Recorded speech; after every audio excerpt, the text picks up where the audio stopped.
الذين قالوا اتخذ الله ولدا ما لهم به من علم ولا لآبائهم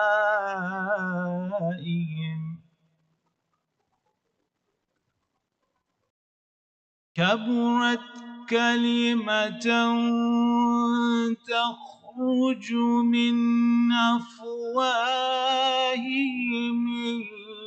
يقولون إلا كذبا فلعلك باخع نفسك على آثارهم إن لم يؤمنوا بهذا الحديث أسفا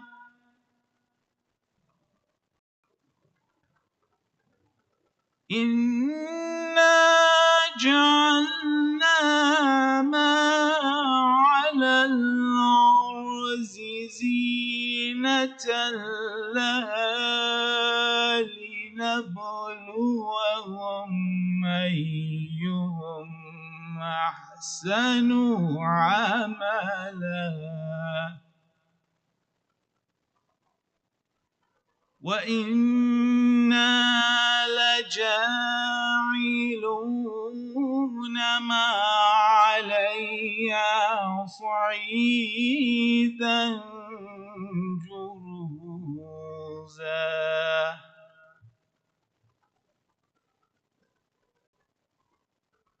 أم حسبت أن أصحاب الكهف والرقيم أم حسبت أن أصحاب الكهف والرقيم كانوا من آياتنا عجبا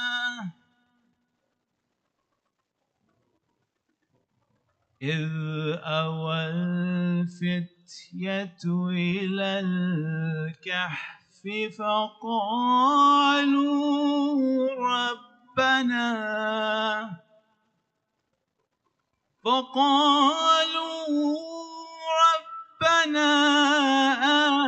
آتنا من لدنك رحمة وهيئ لنا من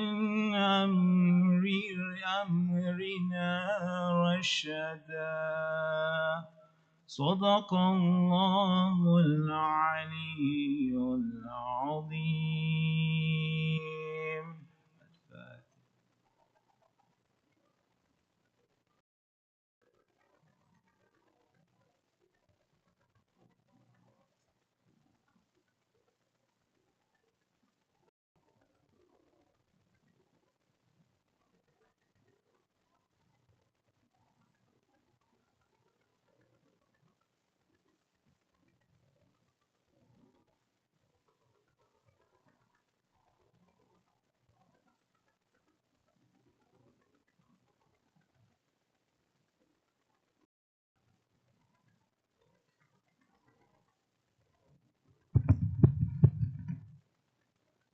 Bismillahirrahmanirrahim. Assalamualaikum warahmatullahi wabarakatuh.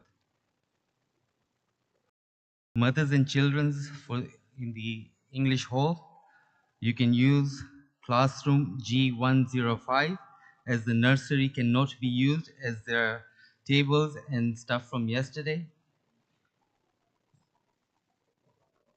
Tonight's Isale Sawab Majlis has been sponsored for Marhum Ghulam Abbas Lal Jidatu, Marhuma Zera by Ghulam Abbas Lal Jidatu, Marhumin of Lal Jidatu and Suleiman Muhammad Bimji, Marhumin of Hassan Ali Bandali Ladda and Abdullah Fazal, Marhum Mohsin Muhammad Ali Ratansi, Marhuma Shirin Bai Muhammad Ali Ratansi, Marhum Muhammad Ali Ratansi, all Marhumin of Ratansi family, Marhuma Rukia Bai Hassan Ali, Marhum Muhammad Hussain Hassan Ali Pir Bai, all Marhumin of Hassan Ali Pir Bai family, all Marhumin of Ali Bai Ratansi family. Marhum Ghulam Abbas Ramzan Ali Tarbai, Marhum Jafar Ali Rauchi Lakhani, Marhum Yusuf Ali Sharif, Marhuma Amina Sharif, Marhuma Afifa Bai Tarbai, Marhuma Masuma Munir Tarbai, Marhuma Alina Bai Tarbai, all Marhumin, Marhum Riyaz Kara, all Marhumin of Kara family, all Marhumin of Danji family, Marhum Azira Bai Muhammad Ali Kara, Marhum Amir Ali Muhammad Ali Kara, Marhum Abdullah Muhammad Qasim Somji, Marhum Azira Bai Abdullah Somji, Marhum Amir Ali Ibrahim Khalfan, Marhum Azira Bai Amir Ali Khalfan, Marhumin of Muhammad Qasim Somji family, Marhumin of Qasim Ali Merali Devji family, and all Marhumin, Marhum Asghar Ali Khatao, Marhuma Zarina Bai Khatao, Marhumin of Khatao, Dirani and Mirza families, and also for all those Marhumin who have been listed on the screen. Al-Fatiha.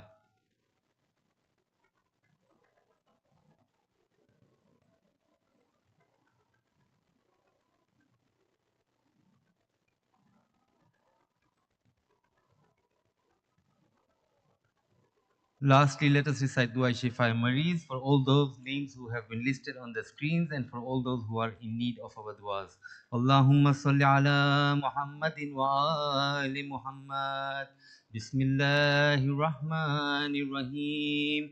Amma yujibul mustawra iza da'ahu yakshifu su. أما يجيب المضطر إذا دعاه ويكشف السوء أما يجيب المضطر إذا دعاه ويكشف السوء أما يجيب المضطر إذا دعاه ويكشف السوء أما يجيب المضطر إذا دعاه ويكشف السوء اللهم صل على محمد وآل محمد. We'll now have Marcia by Iqbal by Kareem. Salawat ala Muhammad wa ali Muhammad.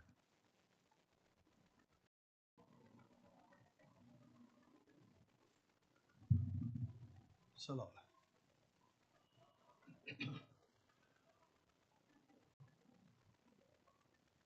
قتل شبیر ہوئے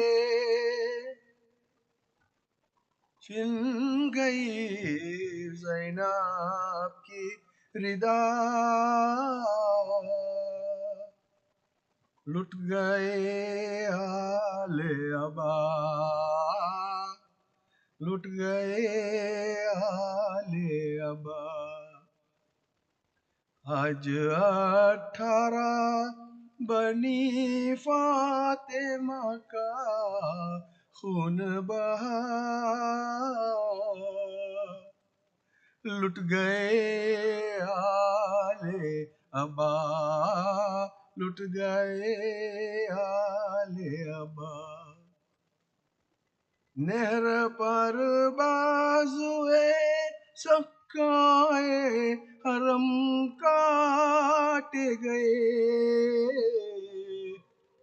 دکھ بڑے نانا سہے دکھ بڑے نانا سہے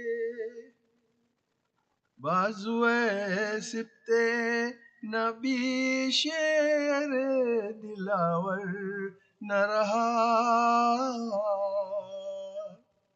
لٹ گئے آل ابا سر کھلے اونٹوں پہ سیدانیاں سب ساتھ گئی راہی شام ہوئی راہی شام ہوئی کوئی پرسانو مددگار نہ ان کا ہے رہا لٹ گئے آل ابا لٹ گئے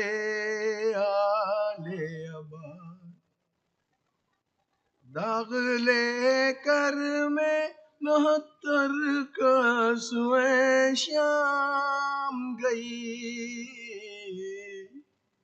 تھی عجب در بدری تھی عجب در بدری بیڑیاں پہنے ہوئے عابد بیمار پڑا لٹ گئے آل ابا لٹ گئے آل ابا لاش اصغر کو لیے دیوڑی پہ بحال تبا شاہ نے دی یہ صدا شاہ نے دی یہ صدا ننھے معصوم کی گردن پہ لگا تیرے جفا لٹ گئے آل ابا لٹ گئے آل ابا لٹ گئی حضرت زینب کی کمائی رن میں گل ہوا دامے گل ہوا دامے داغ سیدانیوں کو اکبر نوشا کا ملا لٹ گئے آل ابا لٹ گئے آل ابا قتل شبیر ہوئے چھن گئی زینب کی ردا لٹ گئے آل ابا لٹ گئے آل ابا فاتحہ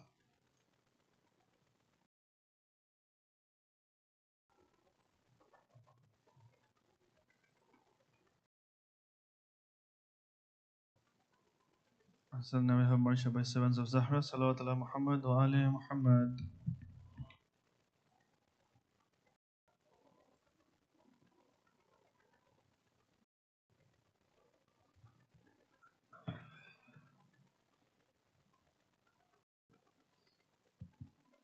ایک اور صلوات علی محمد و آل محمد.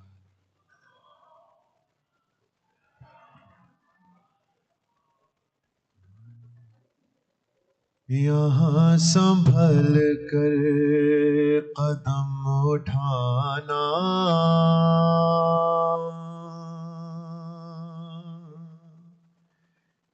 یہاں سنبھل کر قدم اٹھانا یہ کربلا ہے یہ کربلا ہے یہ بات ہرگز نہ بھول جانا یہ کربلا ہے یہ کربلا ہے یہاں سنبھل کر قدم اٹھانا یہ کربلا ہے یہ کربلا ہے اور جہان صبر و رضا یہی ہے خدا صبر و رضا یہی ہے یہاں پہ آتے ہیں چل کے مہدی بہشت زہرائے سرزمی ہے اور یہاں ہے زہرا کا نہ جانا، یہ کربلا ہے، یہ کربلا ہے، یہاں سنبھل کر قدم اٹھانا، یہ کربلا ہے، یہ کربلا ہے۔ اور دعائیں دیں گے حسین تم کو، یہاں پہ آنسو اگر بہائے، جہاں پہ بیٹی نے بے وطن کی ستم گھروں سے تماچے کھائے، یہاں پہ خوشیوں کو بھول جانا، یہ کربلا ہے، یہ کربلا ہے۔ ارے یہاں پہ گزری ہے وہ قیامت، ملا نہ اس کو سکون اب تک، خیر دائیں چھننے کے غم میں عابد لحد میں روتا ہے خون اب تک،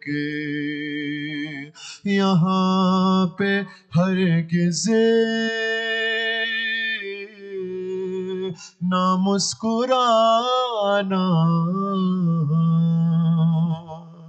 یہ کربلا ہے، یہ کربلا ہے، یہاں سنبھل کر قدم اٹھانا، یہ کربلا ہے، یہ کربلا ہے۔ اور کہیں پہ قاسم ہوئے ہیں ٹکڑے، کہیں پہ زین سے گرے تھے مولا، کہیں سکینہ سموں سے لپٹی، کہیں پہ اصغر نے تیر کھایا، یہی غریبی کا ہے ٹھکانہ، یہ کربلا ہے، یہ کربلا ہے۔ سواری آئے گی ایک وہاں سے، نجف کی جانب نگاہ رکھنا، جب آئے شام غریب اس دور، علی کو زینب کا پرسہ دینا، تم آنسوؤں کے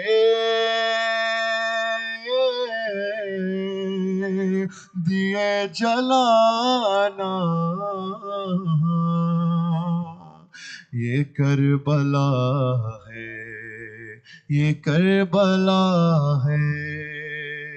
یہاں سنبھل کر قدم اٹھانا، یہ کربلا ہے، یہ کربلا ہے۔ حسین الغریب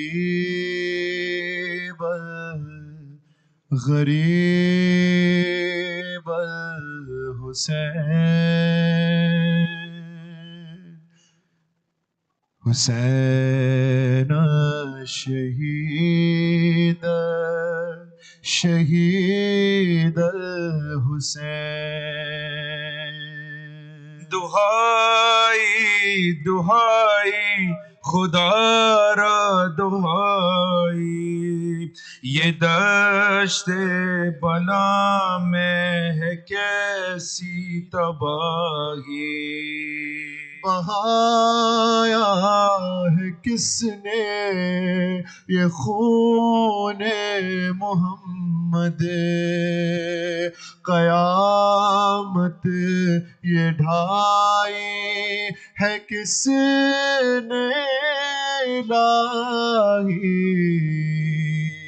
جوانوں بزرگوں کو مارا گیا ہے، شہیدوں میں شامل ہے ننھا سے بھائی، حسین الغریب الغریب الحسین، حسین شہید شہید الحسین۔ کیا جشن برپا یوں اہل ہوس نے، شہیدوں کے لاشوں پہ ڈانکے بجائے، ارے چلا ڈال آل محمد کے خیمے، سکینہ کے منہ پہ تماچے لگائے، جو بیمار تھا اس کا بستر نہ چھوڑا، نبی زادیوں پر بھی در چلائے، حسین الغریب الغریب الحسین، حسین شہید شہید الحسین۔ رب کر وہ چلائے شبیر بیٹا، لہو میں نہائے ہو سر بھی جدا ہے، تبر کس نے مارے ہے سارے بدن پر، یہ تیروں پہ کس نے جنازہ رکھا ہے؟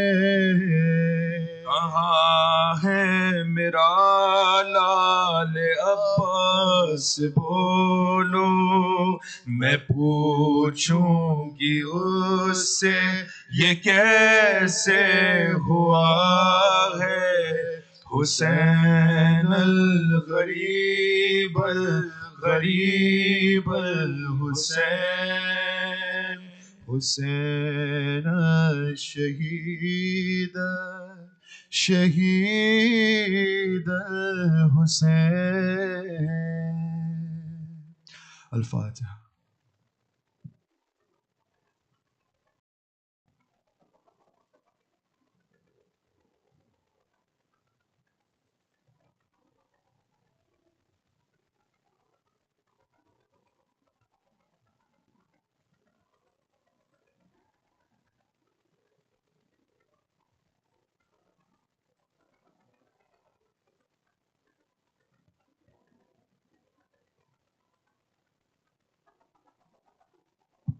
Thank you. Can we have a loud salawat, please?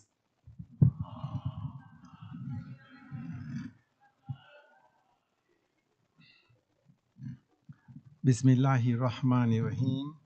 Our respected scholars, Zakirs of Imam Hussein alayhi salam, and the lovers of Ahlul Bayt alayhi salam, Salamun alaikum.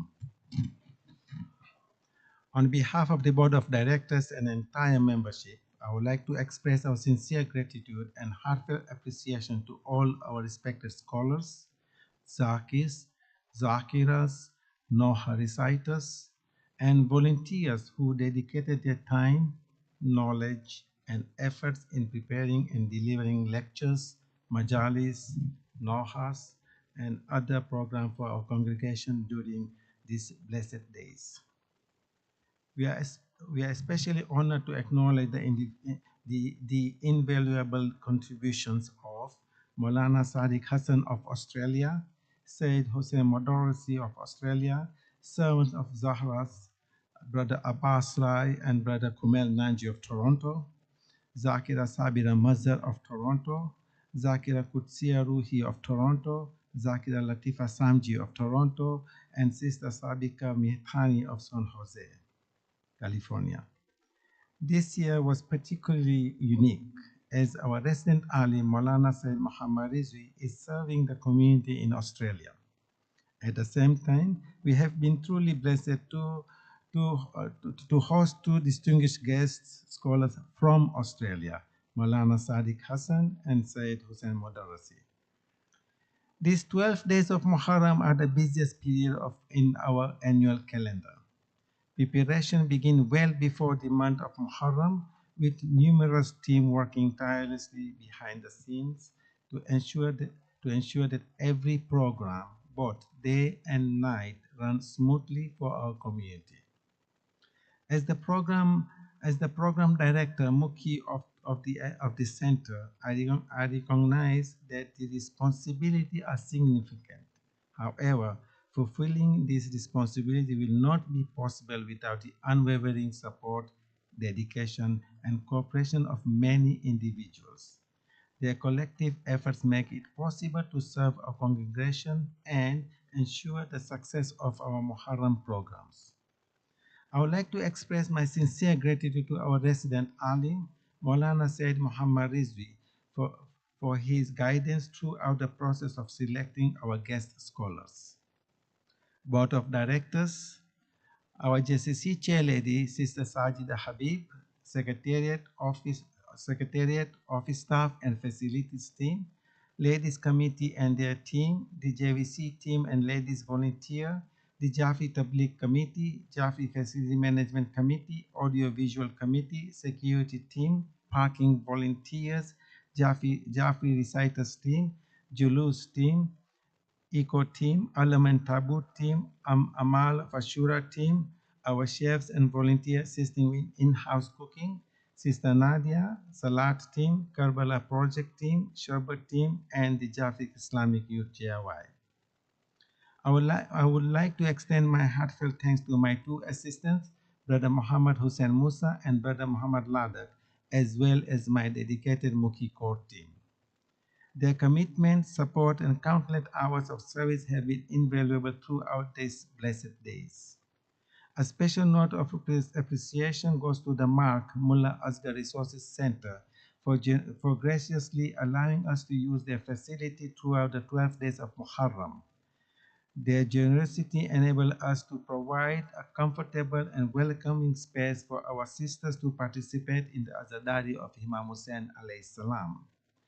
Also, my sincere thanks go to the Brother Raza Merchant for coordinating the transportation for our Urdu guest scholar, Maulana Sadiq Hassan, and Brother Muhammad Akil, Brother Muhammad Al-Hay, and Brother Muslim Swamji for looking after the transportation needs of our English scholar, Said Hussein Modarasi.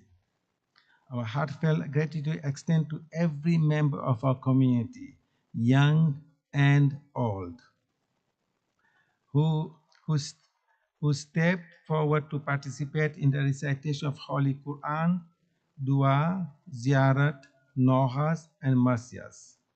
MashaAllah, our local reciter did an outstanding job, and we are truly proud of their dedication and beautiful contribution.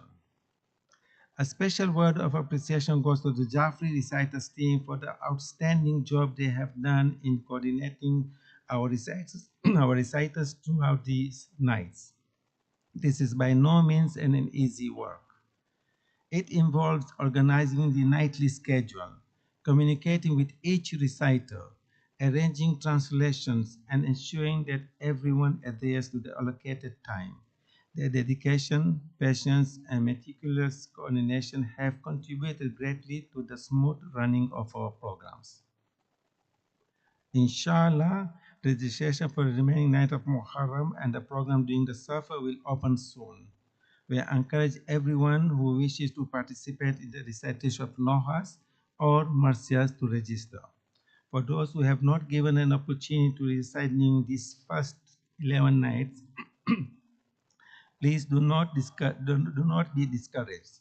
The Jafri Reciters team will be contacting you, inshallah, to schedule your recitation in upcoming Muharram and Safar programs. Above all, I would like to express my deepest appreciation to each and every one of you and to all of our volunteers for your patience, cooperation, understanding, unwavering support throughout these nights. It is only through your collective efforts, sincerely, and the love of Imam Hussain alayhi salam and Ahlul Bayt alayhi salam that this program has been such a success. Thank you to all our donors and sponsors for generous contribution and unwavering support. Your kindness and generosity have played a vital role in the success of our Muharram programs, and we sincerely pray that Allah subhanahu wa ta'ala reward you abundantly. While we are deeply grateful for your support, we are still short of fundraising goals. We humbly request everyone to contribute towards the Muharram Fund so that we can meet the remaining expenses and continue providing this program for our community. Every contribution, no matter the amount, make a meaningful difference. May Allah subhanahu wa ta'ala accept your generosity. Alhamdulillah, the average attendance at JCC the first 11 nights of Muharram was approximately 4,200, with the attendance reaching to nearly 6,500 on the day of Ashura. Finally, and the most important, I humbly ask for your forgiveness if during these blessed nights I or any of our volunteers unintentionally caused you any inconvenience, overlook your needs, or hurt you in any way. Please forgive us. Every effort was made to serve the community to the best of our ability, and we ask Allah subhanahu wa ta'ala to overlook our shortcomings. Let us pray that Allah subhanahu wa ta'ala accept our azadari, our tears, our prayers, and our humble act of service. May He grant each of us the honor of performing the ziyarat of Imam Hussain alayhi salam in the Karbala in the near future, inshallah. Our next program will be held tomorrow, Saturday, June the 27th, with Sayyid Muhammad Bakr Kazwini in English, no in Urdu lectures tomorrow. And next week on Wednesday, July the 1st, and Thursday, July the 2nd, with the majlis to be recited by Sheikh Hussein Datu from Oman. We are also pleased to announce that we have a lineup of distinguished scholars who will be joining us throughout the remaining days of Muharram and Safar. Finally, I'd like to request the assistance of our volunteers with the tear down the gym immediately after the Jamaat Salat. Your help is greatly appreciated. Tabarruk for both brothers and sisters will be served outside in the tent following the majlis. At this time, let us warmly welcome our esteemed scholars, Urdu Maulana Sadiq Hassan, and English scholar, Said Hussain Modarrasi, to the member with your loudest salawat. Allah. اللهم صل على محمد وآل محمد عظم الله لكم الأجر يا شيعا بقبول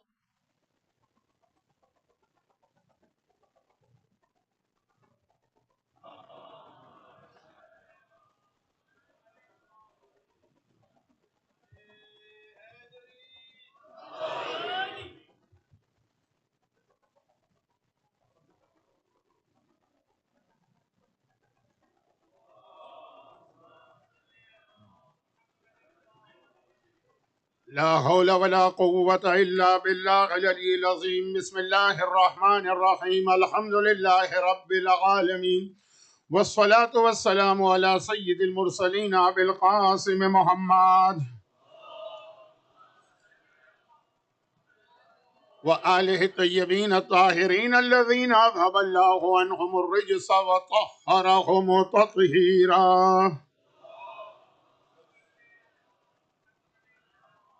سيما على الإمام المنتظر والحجة الثانية شرجل اللهم له الفرج ولعنة الله على أعدائهم أجمعين من الأزل إلى الأبد. أما بعد فقد قال الله عز وجل في كتابه الكريم بسم الله الرحمن الرحيم يا أيها الذين آمنوا ادخلوا في السلم كافة. وقال وما كان لمؤمن ولا مؤمنة إذا قضى الله ورسوله أمرا أن يكون لهم الخيرة. وقال إن الله وملائكته يصلون على النبي يا أيها الذين آمنوا صلوا عليه وسلموا تسليما.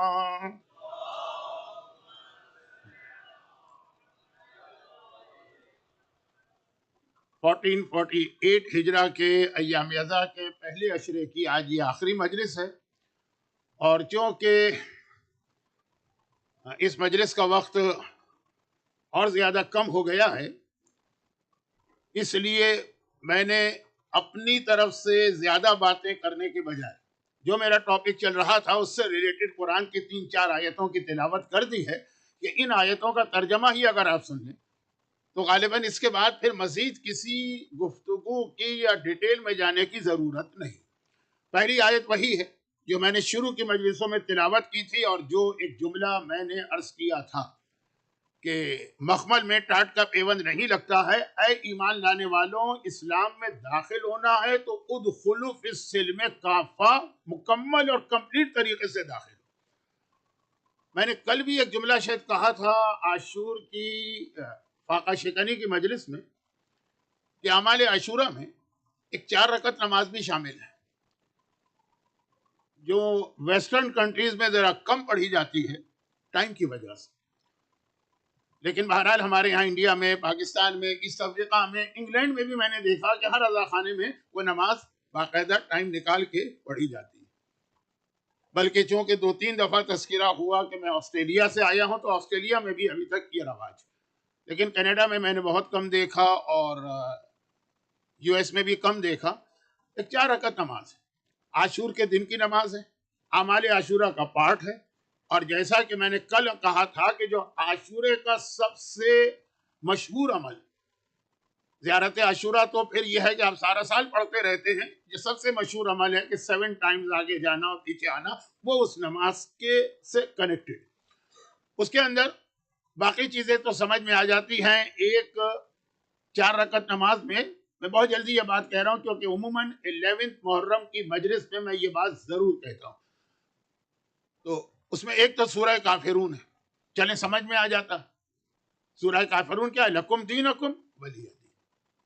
یہ کفر کے ساتھ اسلام کا پیوند نہیں لگ سکتا، یہ ملا کے کیا ہمارے پاکستان میں آج کل ایک پولیٹیکل ٹرم استعمال ہوتی ہے، ہائیبرڈ سسٹم، 2 مختلف سسٹمز کو ملا کے چلانا، تو اسلام کے ساتھ کفر نہیں چل سکتا۔ لکم دینکم، تمہیں تمہارا دین مبارک ہو، میرے لیے میرا دین، بالکل سیپریٹ ہو جائے گا۔ کربلا تو اسی کا نام ہے، سیپریشن ہو رہا ہے کہ حق ایک طرف ہے، باطل ایک طرف ہے، اس کو ملا کے کام نہیں چلے گا۔ ہو سکتا ہے میری اسپیڈ تھوڑی آپ کو فاسٹ نظر آئے، لیکن چونکہ ٹائم کم ہے باتیں بہت ساری۔ دوسرا ہے سورہ قل هو اللہ، 4 رکعت نماز کے 4 سورے ہیں، وہ بھی سمجھ میں آتا ہے۔ پورے جہاد کربلا کا مقصد ہی لا الہ الا اللہ تھا۔ بہت ہی مشہور فارسی کی ربائی ہے، بہرحال اس مجمع کے سامنے کیا پڑھوں، جن کے لیے اردو شعر سمجھنا بھی مشکل ہوتا ہے۔ حقا کے بنا الہ الہ است حسین، یہ کلمہ لا الہ، پورے جہاد کربلا کا مقصد یہ کلمہ تھا، تو سورہ توحید۔ اعمال عاشورہ کا ایک پارٹ ہے 1000 ٹائم قل هو اللہ مکمل کریں عاشور کے دن۔ اب کچھ چیزیں ایسی ہیں کہ جو بہرحال ہماری طاقت سے باہر ہیں، کیونکہ بہت سارے اور عبادتیں بھی انجام دینا، لیکن کم از کم نماز عاشورہ میں اس کو شامل کر کے یاد دلایا کہ کربلا کا جہاد توحید پروردگار کے لیے۔ چوتھا سورہ بھی سمجھ میں آ جاتا ہے، سورہ منافقون۔ کربلا تو نام ہی اس بات کا تھا کہ جتنے منافق تھے جنہوں نے اپنے چہرے کے اوپر ایک نقاب اور پردہ ڈالا تھا، اس کو نوچ کے حسین نے پھینک دیا۔ کربلا نے بتا دیا کہ نفاق کیا ہے اور ایمان کیا۔ مگر چوتھا جو سورہ ہے، جو سیکوینس میں تیسرا بنے گا، تو وہ ہے سورہ احزاب۔ چلیں سورہ احزاب کی کچھ آیتیں تو سمجھ میں آتی ہیں کہ عاشورے کے اندر فضائل اہل بیت، آیت تطہیر اسی سورے میں ہے۔ جو آیت میں نے ابھی تلاوت کی خطبے کے آخر میں، ان اللہ و ملائکتہ، وہ بھی اسی سورے میں ہے۔ اسی سورے میں وہ آیت ہے جو غدیر خم میں پیغمبر نے اعلان سے پہلے تلاوت کی تھی کہ نبی اولا بالمومنین، کہ نبی مومنوں کا مولا۔ غدیر میں یہی کہا تھا نا کہ میں مولا ہوں، جو مجھے مولا مانتا ہے وہ علی کو مولا مانے. یہ آیت اسی میں لقد کان لکم فی رسول اللہ اسوۃ حسنہ کی آیت ہے. یہ آیتیں تو سمجھ میں آتی ہیں، لیکن سورہ احزاب میں اور بہت سے اہم پیغام، بلکہ بعض تو ایسے میسیجز ہیں کہ اگر آپ کو عاشور کے دن اردو میں سمجھایا جائے تو شاید آپ اسے توہین عزاداری سمجھیں یا توہین اہل بیت سمجھیں. عاشور کا دن جہاد اپنی پوری شدت پر ہے، لاشیں گر رہے ہیں، شہزادوں کے لاشیں اٹھائے جا رہے ہیں، اور آپ شادی بیاہ کے مسائل ڈسکس کر رہے ہیں. سورہ احزاب میں یہ مسائل ڈسکس ہوئے. تو چلے میں سورہ احزاب کی تفسیر نہیں بتا رہا ہوں، اس کے بالکل شروع کی آیت ہے دوسری تیسری، کہ اللہ کہہ رہا ہے کہ ہم نے کسی شخص کے دل میں، سینے میں، دو دل نہیں بنائے، ایک دل ہے بس. دو دل نہیں، یہ قلبین کا لفظ ہے، دو دل، قلبین، دو دل نہیں بنائے. اب کیا مطلب دو دل نہیں بنائے؟ مولا کا وہ جملہ، کسی نے جا کر کہا کہ یا امیر المومنین میں آپ سے بہت محبت کرتا ہوں، کہا تیری نجات اسی میں. لیکن کیا کروں مولا، جو آپ کے مخالف و دشمن ہیں ان کے بارے میں بھی میرے دل میں سافٹ کارنر ہے، مجھے وہ بھی اچھے لگتے ہیں. امام نے فرمایا کہ تو کانا ہے، کانا جس کی ایک آنکھ ہوتی ہے ایک آنکھ نہیں ہوتی، یا تو اپنی دونوں آنکھیں پھوڑ لے، اندھا بن جائے، اور یا دونوں آنکھیں رکھ لے.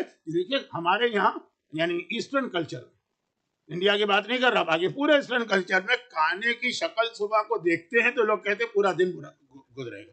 اب یہ ایک اگر فزیکل پرابلم ہے تو اس کا تو ہمیں مذاق نہیں اڑانا ہے، لیکن مولا فرما رہے ہیں کہ یہ جو ہے نا کہ جو دو ایمان اور کفر کو یا ایمان و نفاق کو، علی کو اور علی کے دشمنوں کو ملا کے چل رہے، یہ دو کشتیوں میں تم نے پیر رکھا ہے، دو کشتیوں میں جو پیر رکھے گا وہ ڈوب جائے گا. اب یہ بار بار میسج دیا جا رہا تھا، اور کربلا کا مقصد بھی یہی تھا کہ بالکل کلیئر ہو جائے یہ ادھر جانا ہے یا ادھر جانا ہے.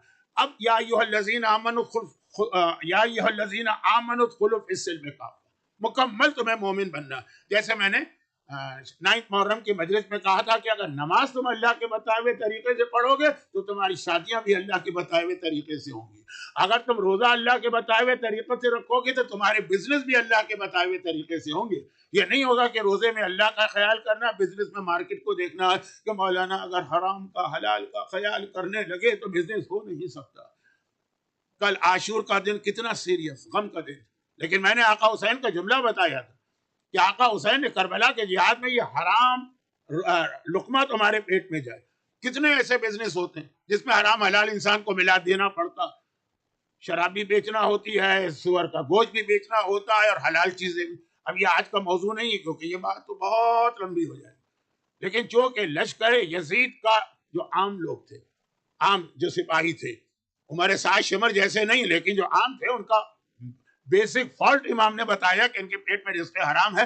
تو اب یہ موضوع نہیں ہے میرا، یہ ہے کہ مکمل اسلام میں داخل ٹائم لگے گا. تم انسان ہو، شیطان بھی اسی دنیا میں، غلطیاں بھی ہوں گی، گناہ بھی ہوں گے، توبہ کا دروازہ بھی کھلا ہے، پروردگار کی رحمت بھی تمہارے ساتھ ہے، سب سے بڑھ کے شفاعت معصومین بھی تمہارے ساتھ ہے، سب سے بڑھ کے یہ عزاداری میں تمہاری آنکھوں سے نکلے ہوئے آنسو جو رومال زہرا میں جمع ہو رہے ہیں یہ بھی تمہارے ساتھ. لیکن اس کا مطلب یہ نہیں ہے کہ آدمی جان بوجھ کے گناہ کرے. تو یہ یا ایھا الذین آمنوا. اب آئیے سورہ احزاب ہی کی ایک آیت کی تلاوت کی. اور اگر کبھی مجھے موقع ملا اس مجمع کی خدمت کا وفات رسول خدا کی مجلس کے سلسلے میں، تو وفات رسول خدا کی ایک مجلس پڑھوں تب بھی اسی آیت سے بات شروع کرتا ہوں جو اب میں پڑھ رہا ہوں. اور اگر 5 مجلسیں پڑھوں، 10 مجلسیں پڑھوں، یہ سورہ احزاب کی آیت ہے، وہی سورہ احزاب جو آپ کو عاشورہ کے دن پڑھنا. آیت کا ترجمہ کیا. اچھا مجھے پتا ہے 21 سینچری میں ویسٹرن کنٹریز میں رہ کر یہاں کے بچوں کو یہ چیز سمجھانا بہت مشکل ہے. یہاں کچھ ایسا مائنڈ بنایا جاتا ہے کہ ان چیزوں کو بچے قبول نہیں کریں. تو میں بچوں کے لیے مجلس نہیں پڑھ رہا ہوں، وہ انگلش لیکچر ہو رہا ہے. میں تو بڈھوں کے لیے مجلس پڑھ رہا ہوں کہ جو میرا اپنا ایج گروپ ہے. تو ان کو تو کم از کم ٹھیک رہنا ہے، پھر آپ بچوں پہ کام کر سکیں گے. اگر خود آپ ہی ڈاؤٹ میں ہیں تو آگے آپ کس طریقے سے اپنی جنریشن میں عقیدہ ٹرانسفر کریں گے. یہ قرآن کی آیت وما کان لم. اور عجیب آیت اس لیے کہ قرآن جتنے واجبات بتاتا ہے نا وہ عموماً مردوں کا نام لیا جاتا ہے، اس میں عورتیں آٹومیٹک شامل. نمازیں قائم کرو، اب یہ مرد اور عورت کو الگ الگ نہیں کیا. یا ایھا الذین آمنوا کتب علیکم الصیام، روزے میں الگ الگ نہیں کیا، زکوٰۃ میں الگ الگ نہیں کیا. ہر جگہ ساتھ ہے، صرف 2 جگہوں پہ الگ کیا. ایک حجاب کے مسئلے پر کیا ایمان لانے والوں میں آیتیں بھی زیادہ نہیں پڑھ رہا ہوں کیونکہ وقت میرے ہاتھ سے نکل جائے. کہ اے ایمان لانے والے مردوں اپنی نگاہوں کو نیچے کرو اور ایمان لانے والی عورتوں اپنی نگاہوں کو نیچے کرو, یا الگ الگ کر دو. وہاں بھی ایک آرڈر آ سکتا ہے, کیا ایمان لانے والوں آنکھیں نیچے کر لو, مرد بھی آ گئے عورت بھی آ گئی, لیکن مسئلے کی اہمیت کی وجہ سے حجاب بہت اہم. اور سورہ احزاب میں ایک نہیں 2 جگہ پر پہلے حجاب کا فلسفہ بتایا اور پھر ایک لسٹ بتائی کہ کن سے حجاب کرنا ہے کن سے نہیں کرنا. یہ عاشور کے دن عمل عاشور میں وہاں لاشیں گر رہے ہیں, قاسم کا بدن ٹکڑے ٹکڑے ہو رہا ہے, اکبر کے کلیجے میں برچی اتر رہی ہے, اصغر کا گلا چھد رہا ہے, اور ہم یہ آیت پڑھ رہے ہیں. اسلام کا کوئی حکم بغیر کسی فائدے اور مصلحت کے اور فلسفے کے نہیں ہوتا. کبھی الگ سے یہ بات سورہ احزاب کی تفسیر میں آئے گی. اب ایک آیت یہ آ رہی ہے, ایک حجاب کے حوالے سے آیت آئی جہاں مرد الگ اور حکم ایک دیا گیا. بھئی ایسا ہوتا کہ 2 الگ حکم ہوتے تو ٹھیک ہے, مردوں کو الگ مینشن کرو, اور تو ایک ہی حکم دیا جا رہا ہے کہ نگاہیں نیچی کرو. کیونکہ حجاب کا مسئلہ آتا ہے تو لوگ سمجھتے ہیں کہ حجاب خالی عورت کی ذمہ داری ہے, مرد کو فری ہے, اس کی بھی ذمہ داری, لیکن ایک الگ سبجیکٹ. اور اس سے پہلے یہ آیت آئی وَمَا كَانَ لِمُؤْمِنٍ وَلَا مُؤْمِنَةٍ, نہ کسی مومن کو یہ اختیار یا آپشن ہے اور نہ کسی مومنہ کو یہ اختیار اور آپشن ہے. یہ لفظ اختیار جو ہے اردو کا لفظ, لیکن عربی سے آیا اور اس میں لفظ یہی آیا, ابھی سنی آیا وَمَا كَانَ لِمُؤْمِنٍ, کسی مومن کو یہ اختیار نہیں ہے, اس کا یہ حق نہیں, اور کسی مومنہ کو بھی یہ اختیار اور اس کا حق نہیں ان یکون لہم الخیارہ, ان کو اختیار, خیارہ اختیار, اختیار اسی سے نکلا. کب کہاں نہیں ہے اختیار؟ اذا قضى اللہ ورسولہ امرا, اگر اللہ اور اس کا رسول کسی بھی معاملے میں حکم دے دیں, فیصلہ کر دے کہ یہ کرنا.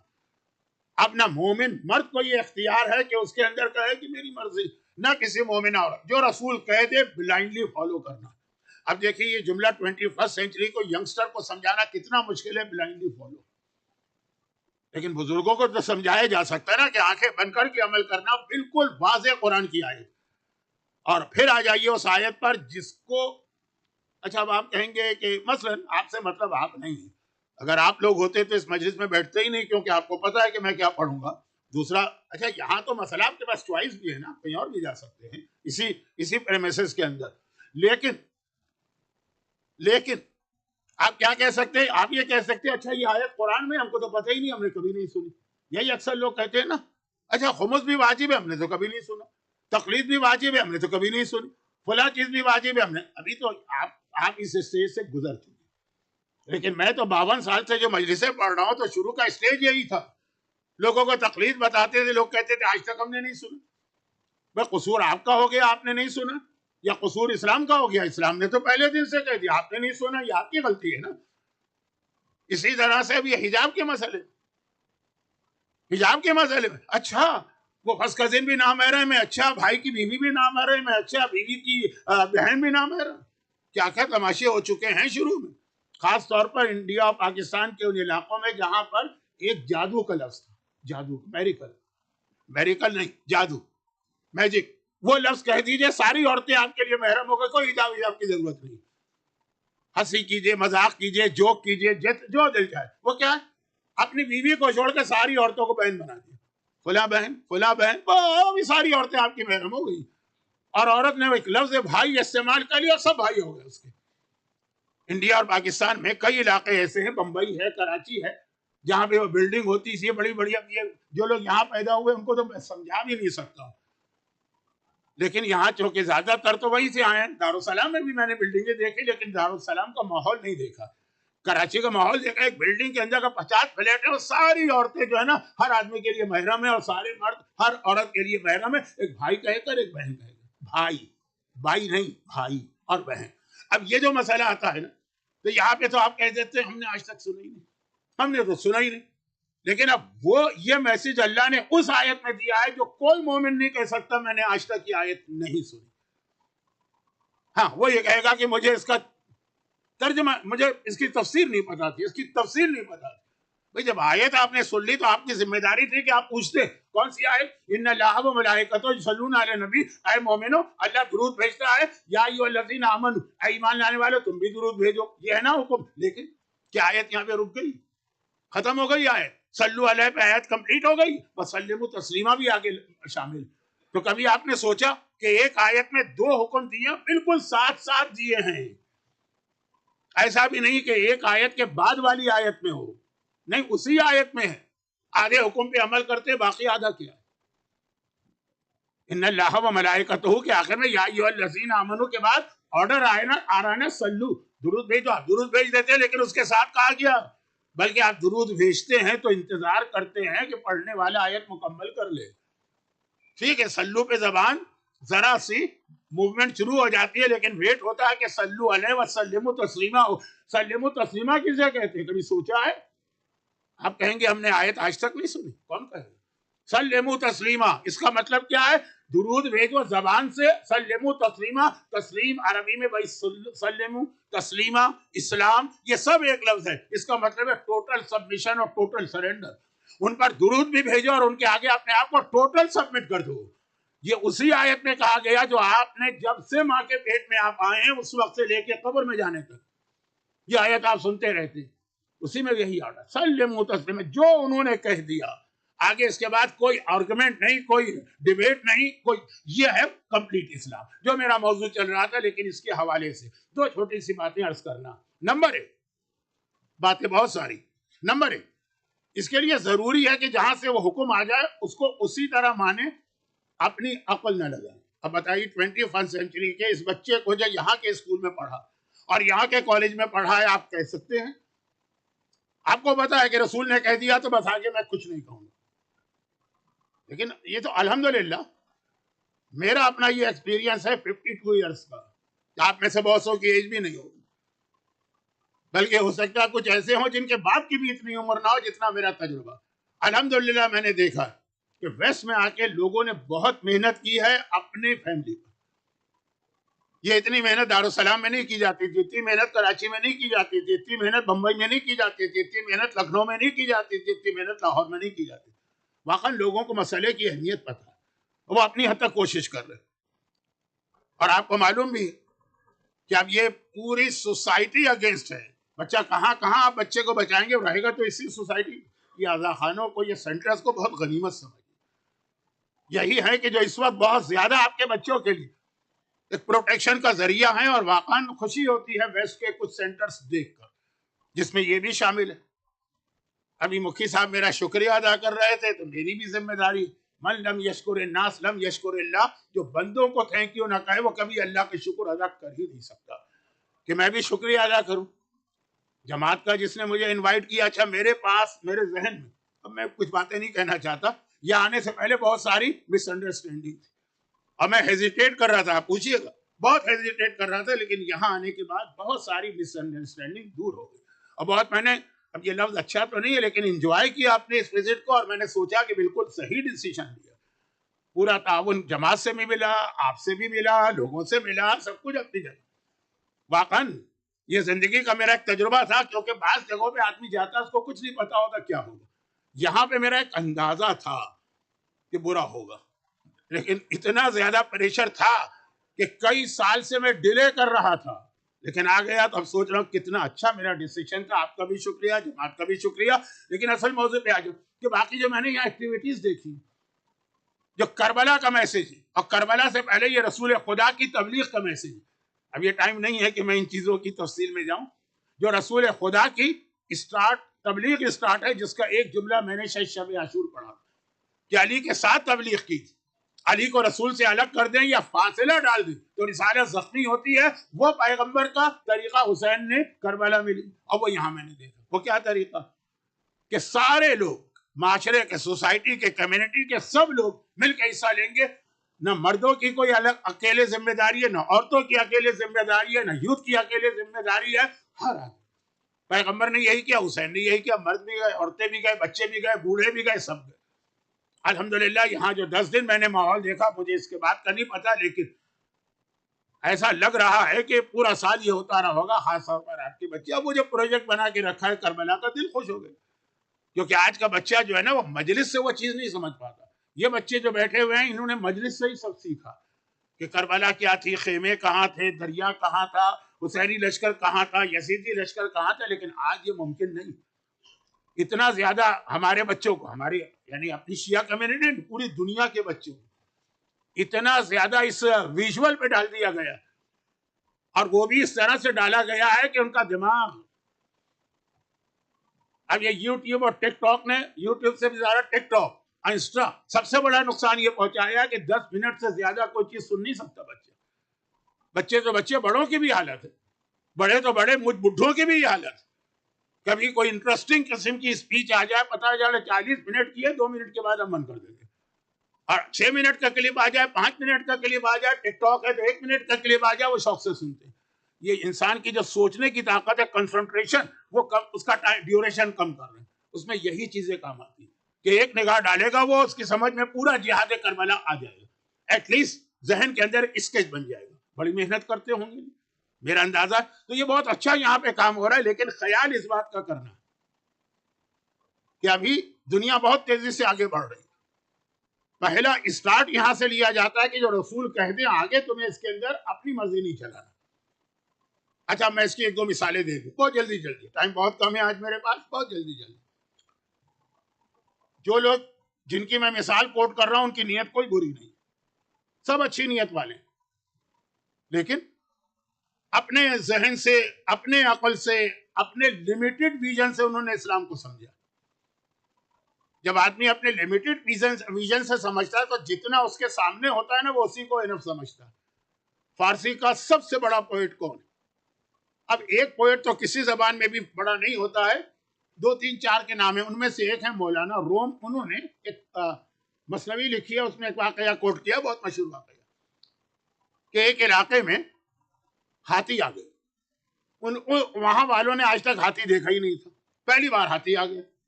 اب ہاتھی آ گیا تو سارا شہر دوڑ کے گیا, ہاتھی ہاتھی ہاتھی دیکھو. یہ معاویہ کی ڈرٹی پالیٹکس تھی.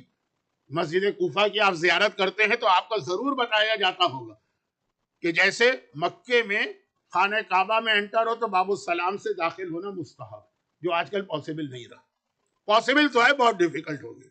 مدینے میں باب جبرائیل سے انٹر ہو مسجد میں, اور کوفے میں باب صوبان سے داخل ہو, مستحب ہے. اب وہاں سے لیڈیز کو نہیں جانے دیتے کیونکہ لیڈیز جینٹس کو الگ کرنا زیادہ امپورٹنٹ. اس واقعے سے صوبان عربی میں کہتے ہیں اشدہے کو پائٹن. اب وہ بہت مشہور واقعہ ہے کہ وہاں سے ایک اشدہا اندر داخل ہو کے سیدھا بالکل اینڈ میں مسجد کوفہ میں مولا کے پاس ممبر کے سامنے جا کے کھڑا ہوا, اور اس نے مولا سے کچھ سوالات کیے. یہ واقعہ وہاں زیارت میں بہت سنتے ہیں. چنانچہ جس ڈور سے وہ انٹر ہوا تھا اس کا نام تھا باب صوبان, اشدہے کا یا پائٹن کا دروازہ. اب جب یہ واقعہ مشہور ہو تو معاویہ گھبرا گیا, یہ تو علی کی فضیلت سامنے آ رہی. اس نے وہاں ایک ہاتھی لا کے باندھ دیا. اچھا وہاں کوفے والوں کے لیے ہاتھی بہت بڑی چیز. آپ نے افریقہ میں بہت ہاتھی دیکھا ہوگا, شاید کسی نے شکار بھی کیا ہو.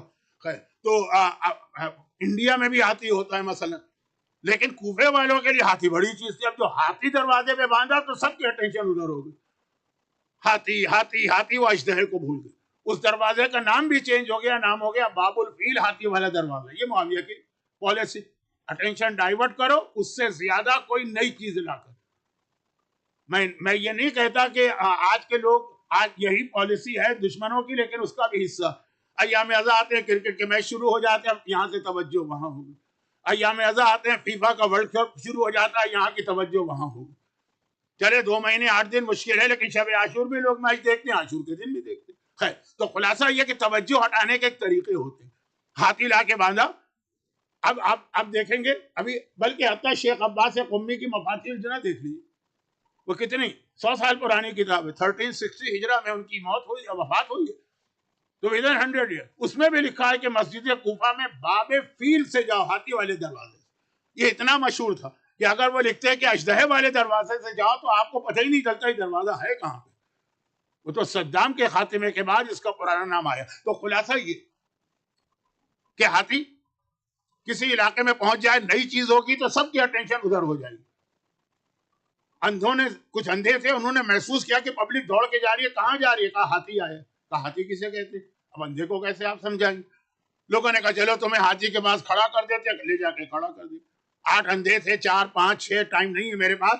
ایک اندھے نے ہاتھی کے پیر جو ہوتے ہیں بڑے بڑے, اس کو چھوا. اچھا ہاتھی تو پلر کی طرح ہوتا, دوسرے نے ہاتھی کے جو پیٹ ہوتا ہے اس کو چھوا کہ نو تم جھوٹ بول رہے، ہاتھی تو وال کی طرح ہوتا ہے. کسی کا ہاتھی کی سونڈ پہ ہاتھ گیا، اس نے کہا نو تم دونوں جھوٹ بول رہے، ہاتھی تو رسی کی طرح ہوتا ہے. تو اب جتنا حصہ ہاتھی کا ان کے ہاتھ سامنے آیا اس سے انہوں نے ہاتھی کو پہچانا اور سب نے غلط کی. اب ہمارا بھی یہی مسئلہ ہے کہ یا تو پورا اسلام ہم کو پتا ہو اور پھر ہم کوئی فیصلہ کریں تو ہمارا ڈیسیجن صحیح ہوگا. ہمارے سامنے تو اسلام کا ایک لمیٹڈ حصہ ہے، جتنی ہماری نالج اتنا ہمارا ویژن. پھر اگر آپ رزلٹ نکالیں گے تو ہمیشہ غلط ہوگا. آپ کہیں گے جی وہ ہاتھی تو دیوار ہے، وہ کہے گا جھوٹ بول رہے ہو، ہاتھی تو پلر ہے، وہ کہے گا جھوٹ بول رہے ہو، ہاتھی تو رسی اور روپ کی طرح سے ہے. تو جو اسلام پورا سمجھتا، اچھا معصومین کی تو میں بات ہی نہیں کر رہا، یہ تو کہنا بھی ان کی انسلٹ ہے. کم از کم غیر معصوم ہے سب سے زیادہ اسلام کو سمجھنے والے کا نام ہے مرجع وقت.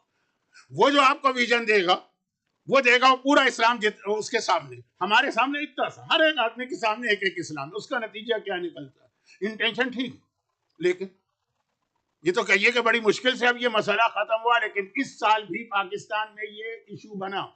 کیا ایشو بنا؟ کہ جمعے کے دن وہاں عاشورہ تھا، یعنی آج کا دن. تقریباً ساری دنیا میں فرائیڈے تھا سوائے نارتھ امریکہ. کتنا بڑا ایشو بنا کہ نماز جمعہ نہیں ہونا چاہیے. نماز جمعہ تو خوشی کی نماز ہے، عاشور کے دن خوشی کیسی؟ باقاعدہ جو علماء نماز جمعہ پڑھا رہے ہیں، جو سینٹر نماز جمعہ کر رہے ہیں، ان کے خلاف اتنا پروپیگنڈا میڈیا پر. اب وہ جو یہ اعتراض کر رہا ہے وہ محبت عزاداری اور محبت اہل بیت میں کر رہا ہے، لیکن کتنا نان سینس قسم کا پروپیگنڈا. میرا تعلق انڈیا کے علاقے یو پی سے، میں نے دیکھا نہیں ہے لیکن بزرگ تو وہاں سے آئے. تو گھر کے اندر تو وہی ماحول ہوتا ہے نا جہاں سے انسان کے بزرگ آتے ہیں. اب آپ کے بچے بھی بعض اوقات گھبراتے ہوں گے کہ ڈیڈی آپ دارالسلام میں نہیں ہیں، آپ لنڈی میں نہیں ہیں، آپ ممباسا میں نہیں، آپ ٹورنٹو میں. لیکن کچھ نہ کچھ چیزیں آپ سے یہاں ہو ہی جاتی ہوں گی. اور جن بچوں کی مائیں نہیں، نانی اور دادی زندہ، تو وہی پرانی چیزیں. تو اب یہ ہے کہ میرے ہاں بھی کچھ پرانی چیزیں. ہمارے یہاں یو پی یا خاص لکھنؤ، میں تو لکھنؤ کو پکا لکھنؤ پکا یہ جملے کا بھی ایک بیک گراؤنڈ ہے، ٹائم نہیں. تو خیر خلاصہ یہ ہے کہ ہمارے یہاں بس طریقہ تھا، اور اللہ نے بہرحال کچھ بزرگوں کو لمبی عمر دی. میں نے اپنی پرنانی کو بھی دیکھا، میں نے نانی کو بھی دیکھا، میں نے والدہ. تو یہ 3 جنریشن بزرگوں کی تھی. ہمارے یہاں 2 مہینے 8 دن میں مثلا مچھلی نہیں کھاتے. ڈاکٹر ہم سے کہہ رہا ہے جی آپ کے غذا میں ہفتے میں 3 دن مچھلی ہونی چاہیے. وہ اومیگا کیا وہ چلاتے ہیں. خیر تو خلاصہ یہ نہیں کھا سکتے. یعنی میں اپنے والدین کی، میں اپنے بزرگوں کی توہین نہیں کر رہا ہوں، لیکن ایک عام ماحول کہ وہ کہہ دیں گے بھائی سور کھا لو کوئی حرج نہیں، مچھلی نہیں کھانا. یہ سمجھانے کے لیے کہہ رہا ہوں، آپ اس کے ورڈنگ کو نہ پکڑ لیجیے. اسی طرح ہمارے یہاں کوئی فرائی چیز نہیں پک سکتی 2 مہینے 8 دن کی جو بات. پہلے 10 دن ہم لوگ بستر پہ سو ہی نہیں سکتے، زمین پہ سوتے ہیں مثلا. تو اب یہ ساری چیزیں تھی. اس میں ایک چیز یہ ہے کہ عاشور کے دن نہا نہیں سکتے. کہیں نہانا دھونا یہ تو ذرا خوشی کی علامت. جمعے کے دن آ گیا کہ غسل جمعہ بھی نہیں کر سکتے. غسل جمعہ جو اتنا اہم ہے کہ بعض علماء بلکہ اچھے خاصے علماء اس کو واجب بھی سمجھتے آئے. ٹھیک ہے ہمارے کرنٹ مراجع واجب نہیں سمجھتے، لیکن کتنا اہم نہیں کرنے دیتے غسل جمعہ اگر عاشور کبھی جمعے کے دن آ جائے. اب یہ وہ اپنی محبت میں کہہ رہا، وہ اہل بیت سے عقیدت میں کہہ رہا. اسے غسل جمعہ سے کوئی اختلاف نہیں، کہتا پورا سال غسل جمعہ کرو، آج نہیں آج عاشور. اچھا اب اس سے زیادہ میں مثال وہ دے دوں جو آپ کے قافلوں میں بھی ہوتی ہے ٹورنٹو میں. ابھی تو آپ حیران ہوں گے کہ نماز جمعہ بند کر دی، عاشور کے دن غسل جمعہ بند کر دیا. یہ کون لوگ ہیں؟ لیکن اب آئیے مثال دیجیے، کیونکہ میں نے ٹورنٹو سے مطلب خالی ٹورنٹو نہیں ہے، تقریباً سارے قافلے، لیکن اس میں آپ کا علاقہ بھی کربلا جاتا. جو آرگنائزر ہے نا وہ سمجھاتا ہے، اور بات کچھ امام کی حدیثوں سے کہ بھائی یہاں آ رہے ہو تو اس طرح آؤ جیسے کسی مرنے والے کے گھر جاتے ہو. گوشت نہ کھانا، اچھی چیزیں، وہ ساری چیزیں ہوتی ہیں، سب چیزیں. میں کسی بات پہ کریٹیسائز کر ہی نہیں سکتا ہوں، امام کی حدیث ہے. لیکن اس میں یہ بھی کہتے ہیں کہ کربلا واحد جگہ ہے جہاں آؤ تو نہانا نہیں ہے، بلکہ اس طرح آؤ کہ بال بکھرے ہوئے ہیں، آنسو بہ رہے ہیں، کپڑے میلے ہیں، گریبان پھٹا ہوا ہے، روتے ہوئے آؤ، ننگے پیر آؤ جیسے مرنے والے کے گھر جاتے ہو. خاص طور پہ غسل تو کرنا ہی نہیں. کتنے مومنین کو کربلا کے غسل کے ثواب سے محروم کیا گیا، جبکہ خود امام معصوم کا طریقہ ہر کتاب میں لکھا ہے کہ جب کربلا آتے ہیں پہلے فرات کے پانی سے غسل کرتے ہیں، فرات کے پانی سے، اور اس کے بعد کربلا میں انٹر ہوتے ہیں. لیکن باقاعدہ لوگوں کو روکا جاتا ہے، ہاں نجف میں جا رہے ہو غسل کر کے جاؤ، حرم میں، ہاں کاظمین جا رہے ہو غسل کر کے جاؤ، سامرہ جا رہے ہو غسل کر کے جاؤ. اب یہ جو غسل سے روک رہا ہے بھائی کسی واجب کام سے نہیں روک رہا، لیکن ایک اتنا ثواب والا کام ہے کہ خود امام معصوم کربلا کی زیارت پہلے، سب سے پہلے چھٹے امام کے زمانے میں پبلک میں آئی. اس سے پہلے چوتھے اور پانچویں امام تو رات کے اندھیرے میں آتے تھے چھٹے امام. تو تمام تاریخوں میں لکھا ہے کہ وہ رکتے تھے کربلا کی باؤنڈری پر، فرات کا پانی لے کے غسل کرتے تھے، پھر کربلا میں انٹر ہوتے، کیونکہ کربلا طہارت چاہتی ہے، کربلا پاکیزگی چاہتی ہے. کربلا کا مقصد یہ ہے کہ انسان امام کی بارگاہ میں پاک و پاکیزہ جائے. غسل سے زیادہ انسان کی روح کو پاک کرنے والی کوئی چیز نہیں، لیکن وہ روک رہے، اور وہ دشمنی میں نہیں روک رہے، وہ محبت امام میں روک رہے، وہ محبت عزاداری میں. تو سارے پرابلم کہاں کہ محبت ہے اپنی جگہ، عقیدت ہے، اور شاید ہم سے بھی زیادہ ان کو محبت ہے، لیکن کیونکہ پورا دین تو نہیں معلوم نا، ان کا ویژن بہت لیمیٹڈ ہے. انہوں نے اپنی لیمیٹڈ نالج کے ساتھ اپنی لیمیٹڈ عقل کو ملایا، اور اس کے نتیجے میں جو مکسچر تیار ہوا وہ دین سے بھی ٹکرا جاتا ہے کبھی کبھار. یہی وجہ، یا نہیں یہ بھی جو ہے نا، یہ اردو والوں کو کہہ رہا ہوں، یہی وجہ، یہی جب کہتے ہیں تو پھر ہم لیمیٹڈ کر دیتے ہیں. یہ بھی ایک ریزن ہے کہ آقا حسین کے جہاد کا جو پرپز آیا ہے زیارت عاشورہ، نہیں زیارت اربعین. زیارت اربعین بہت امپورٹنٹ زیارت. مومن کی پہچان کیوں بتائی گئی؟ میں توہین کی نیت سے ایک جملہ نہیں کہہ رہا ہوں، کہیں آپ کو غلط فہمی نہ ہو جائے. زیارت عاشورہ کو مومن کی پہچان نہیں بتایا گیا، زیارت وارثہ کو مومن کی پہچان نہیں بنایا، زیارت امین اللہ کو مومن کی پہچان نہیں بنایا، حتیٰ زیارت آل یاسین جس کی بہت امپورٹنس ہے اس کو مومن کی پہچان نہیں قرار دیا. زیارت اربعین کو، زیارت اربعین میں حسین کے پورے مشن کا خلاصہ ہے. لِيَسْتَنْقَذَ عِبَادَكَ مِنَ الْجِهَالَ.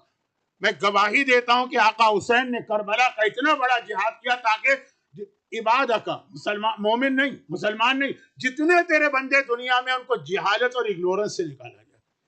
اب اس میں عقیدے کی جہالت بھی آتی ہے، اس میں عمل کی جہالت بھی آتی ہے، اس میں فقہ کی جہالت بھی آتی ہے. یہ مقصد ہے کربلا، آپ کا ویژن وسیع کرنا.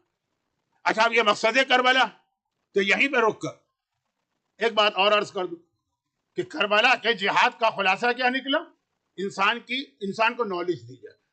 دیکھیں یہ زیارت اربعین کا جملہ ہے، بلکہ عاشورہ کی بھی ایک دعا میں یہ جملہ آیا ہے. عاشورہ کی بہت دعا ہیں، عاشورہ کی ایک دعا میں جملہ آیا ہے، لیکن چونکہ وہ دعا مومن کی سائن آف مومن نہیں بتایا، اس لیے میں اس کو دلیل میں نہیں لا رہا ہوں. زیارت اربعین کو دلیل میں لا رہا ہوں، وہ سائن ہے ایمان. اس میں یہ آیا تاکہ تیرے بندوں کو جہالت سے نکالا جائے، یعنی علم دیا جائے. یہ کربلا کے جہاد کا مقصد تھا.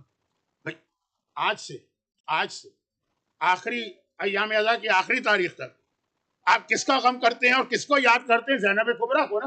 پورے جہاد میں زینب نے تلوار چلائی، اب جو جہاد شروع ہوا، کوئی نیزہ چلایا ہے، کوئی تیر چلایا ہے، صرف لوگوں کو نالج دی ہے، لوگوں کو اگنورنس سے نکالا ہے. زینب کا پورا جہاد زینب کے خطبے. لیکن اب یہ نالج کہاں ملتی؟ دیکھیے اب ذرا جو میرا موضوع بننے والا تھا، لیکن اب کیا کروں، ٹائم ختم ہو گیا، مختصر بات کر رہا ہوں. اور وہ یہ ہے کہ یہ جو نالج دی ہے، نالج کہاں ملتی ہے؟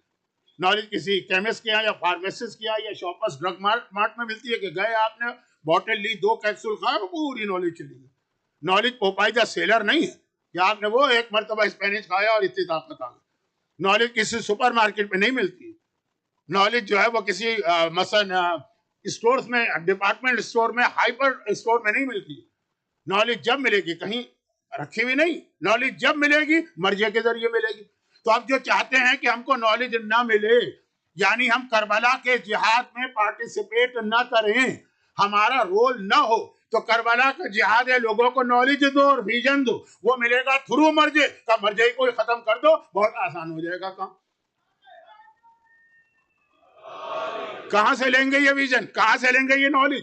پھر خود سے سوچیں گے تو یہی ہاتھی کی طرح ہوگا. کسی کو اسلام پلر لگے گا، کسی کو اسلام وال لگے گا، کسی کو اسلام روپ لگے گا، صحیح اسلام کسی کو نہیں ملے گا. آج جو مرجعیت کے خلاف اتنا زبردست پروپیگنڈا ہو رہا، اور یہاں رک کر اب میں دیکھیے الگ الگ باتیں ہیں، جلدی مکمل کر رہا ہوں. یہاں رک کر وہ میسج میں ریپیٹ کر دوں جو میں نے 9 محرم کو شروع کیا، اور وہ یہ ہے کہ اب رسول کا طریقہ کیا ہے، اہل بیت کا طریقہ کیا ہے.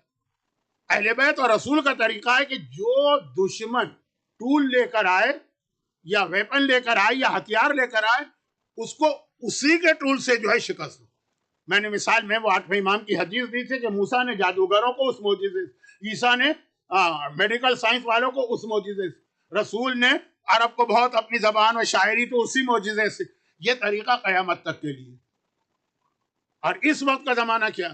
اس وقت کیسے ہم کو یا ہمارے بچوں کو اسلام سے دور کیا جا رہا ہے. مرجعیت تو اس لیے آ گئی کہ وہ بہت امپورٹنٹ ٹاپک ہے. اور بھی چیزیں آپ کو معلوم ہے کہ آپ بچوں پہ کتنی محنت گھر میں کرتے ہیں. جہاں اسکول گیا اور آپ کے ہاتھ سے نکلا, جہاں وہ سوسائٹی میں پہنچا آپ کے ہاتھ سے نکلا. 2 سال کے, 4 سال کے, 5 سال کے بچے کو آپ گھر میں رکھ سکتے ہیں, 16 سال کے, 18 سال کے بچے کو نہیں رکھ سکتے. یہ نہیں کہیے گا کہ جی قوانین کی وجہ سے نہیں, یہ بچہ بڑا ہوتا ہے آپ کے کنٹرول سے نکلے گا. اس کی ایک چھوٹی سی ایگزامپل دے دوں, ٹائم بہت کم ہے, باتیں بہت زیادہ ہیں. جلدی سے ایک چھوٹی مثال, ایک قرآن کا فارمولہ اور مسائل. چھوٹی مثال کیا؟ معصومین, ائمہ معصومین. پرسوں بھی یہ بات یعنی شب عاشور میں نے ذرا لائٹ وے میں کہی تھی, اب بہت سیریس کہہ رہا ہوں.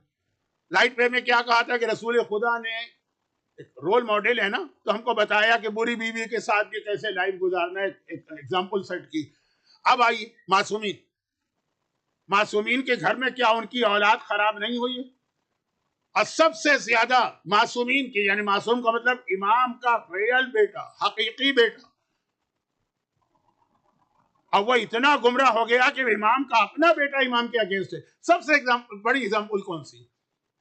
اور جس میں کوئی ڈاؤٹ نہیں, کہا جاتا ہے 10ویں امام کے بیٹے جناب جعفر قذاب کا لقب ہے, انہوں نے 12ویں کے خلاف امامت کا دعویٰ کیا, لیکن وہ ذرا کنٹروورسی کہ واقعاً وہ دل سے امام کے اگینسٹ ہے یا صرف پروٹیکشن کے لیے کہ عباسی میری طرف آ جائیں. بہت لمبی بات ہو رہی, لیکن ایک ریئل ایگزامپل ہے کہ اتنی مخالفت کسی نے نہیں کی, اور وہ ہیں چھٹے امام کے پوتے محمد ابن اسماعیل.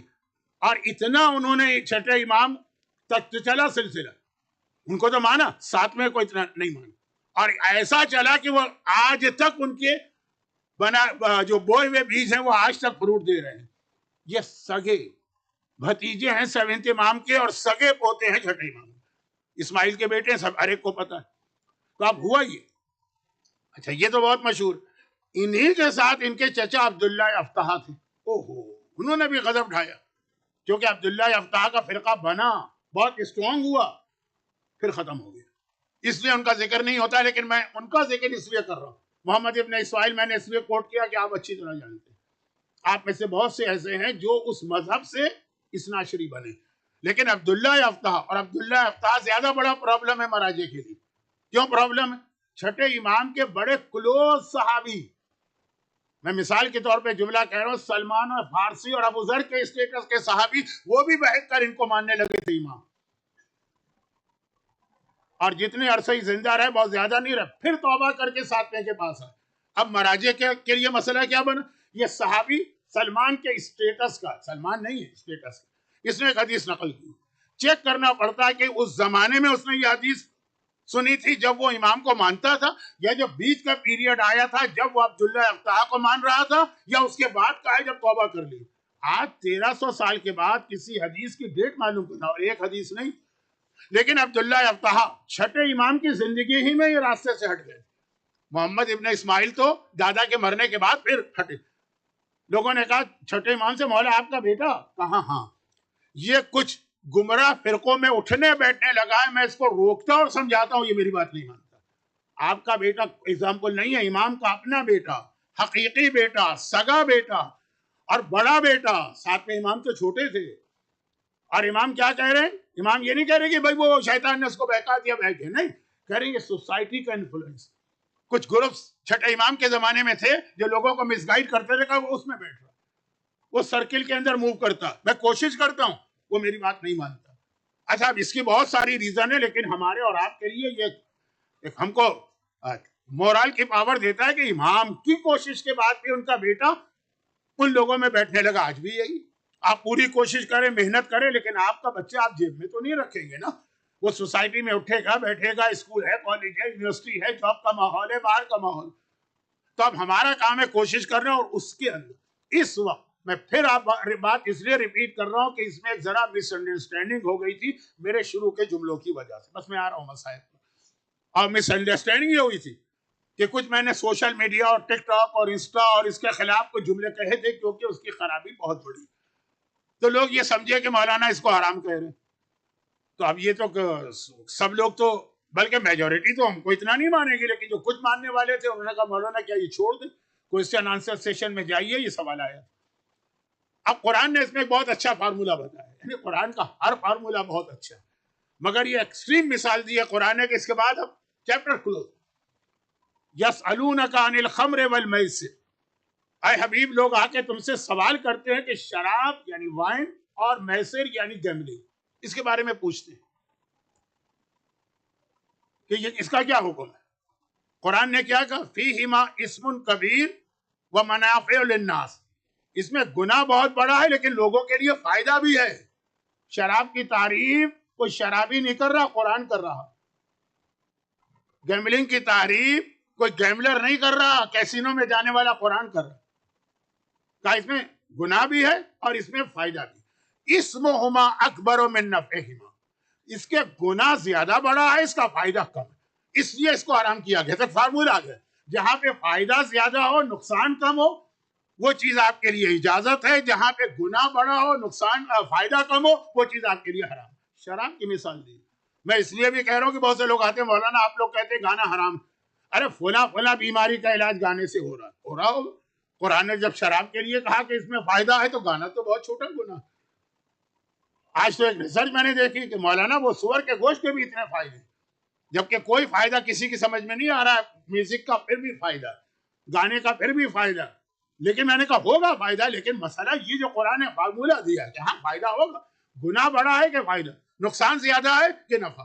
یہی آج کے میڈیا کا مسئلہ ہے. اب آپ کو دیکھنا ہے اس کا نقصان زیادہ ہے کہ فائدہ زیادہ. اگر اس کو آپ دین کے لیے استعمال کریں، ہمارے بچے جو اتنے ایکسپرٹ ہیں میڈیا میں وہ اسی کو دین کے لیے استعمال کریں تو اس سے بڑی عبادت کوئی نہیں.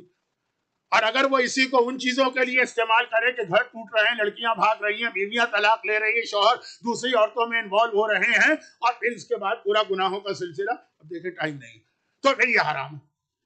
اور پھر یہ حرام یعنی ایک ایسی چیز ہے کہ جو ہر انڈیویجول کے حالات کے اوپر، اور جیسا کہ میں نے کہا کہ اس کے 3 چیزیں. نمبر 1 یہ کہ اس میں جو حرام چیزیں ان میں انوالو ہو جائے ہمارے بچے تو گناہ ہی کبیرہ. نمبر 2 کہ نہیں، حرام میں تو انوالو نہیں ہو رہے، دین کی خدمت کر رہے ہیں، اس سے بڑی شاید عبادت کوئی نہ ہو. یہ بہت میں ذرا غلط لفظ کہا، یہ بہت بڑی بات ہے. ایک یہ کہ نہیں نہ دین کی خدمت کر رہے ہیں نہ نقصان کر رہے ہیں، بس اپنا خالی انٹرٹینمنٹ لے رہے. مثلا مجلس میں آ گئے تھے، کوئی میچ مس ہو گیا ورلڈ کپ کا تو وہ جا کے انہوں نے اس کے اوپر دیکھ لیا، نہ کوئی فائدہ دین کو نہ نقصان، تب بھی جائز. یہ تیسری کیٹیگری میں زیادہ لوگ آتے ہیں. دوسری کیٹیگری کے اندر وہ بچے آتے ہیں جو گروپ بنا بنا کے دین کی خدمت کر رہے ہیں. اور یہ وہ فریضہ ہے جو آج سے زینب کبریٰ نے سنبھالا. بھیا تو نے تلوار کا جہاد کیا ہے، تبلیغ کا جہاد میں کروں. اور کس طرح سے اس فریضے کو انجام دیا آسان نہیں ہے. زینب کا رول اتنا اہم ہے کہ 40 کے عشرے میں علماء بیان کرتے رہتے، وہ وہاں پہ آئے گا. لیکن پہلے تو آج 11 محرم کا دن کربلا میں آ گیا. 11 محرم کا دن آ گیا. عمر سعد نے کہا کہ اب چلنے کی تیاری کرو.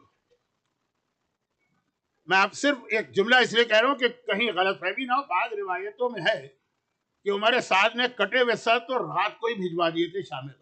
لیکن کربلا کی روایتوں میں آپ اس طرح کی ریسرچ میں مت جائیے جو عام طور پہ مشہور. 11 محرم تھی. عمر سعد نے کہا کہ سیدانیوں کو اب قیدی بنا کے لے جانا. اور جب ان کو لے جایا جا رہا تھا تو پہلا امتحان تو یہی تھا کہ ہر بیوی کو مدینے کی روانگی یاد آ رہی. جب مدینے سے ہم چل رہے تھے تو محملیں تھیں، ہماریاں تھیں، پردے پڑے تھے. اور سب سے بڑھ کر یہ کہ سوار کرانے والے ہمارے وارث زندہ تھے. ام فروا کے لیے قاسم تھا، لیلا کے لیے اکبر تھا، کلثوم کے لیے عباس تھا، حتی زینب کے لیے حسین تھے. اور آج نہ محمل ہے، نہ ہماری ہے، نہ پردے ہیں، نہ کوئی سوار کرانے والا. ہر بیوی کو اپنا اپنا وارث یاد آیا. اس وقت زینب نے سہارا دیا کہ شریعت الحسین ہے زینب. اکثر ایک جملہ کہتا ہوں، شام غریبہ تک زینب زینب تھی. شام غریبہ آئی تو زینب ختم ہو گئی. اب زینب کبھی حسین بنی، زینب کبھی عباس بنی، زینب کبھی اکبر بنی. بیویوں گھبراؤ نہیں، میں تمہیں سہارا دوں گی. ایک ایک بیوی کو سوار کرائے. آخر میں خود زینب کی باری آئی. دائیں دیکھا بائیں دیکھا، مدینہ یاد آ گیا. ایک نہیں، سب وہاں سہارا دینے والے محرم مرد تھے. بڑی حسرت سے کہا عباس تیری بہن سوار ہو رہی ہے، تو بھی سہارا نہ دے گا؟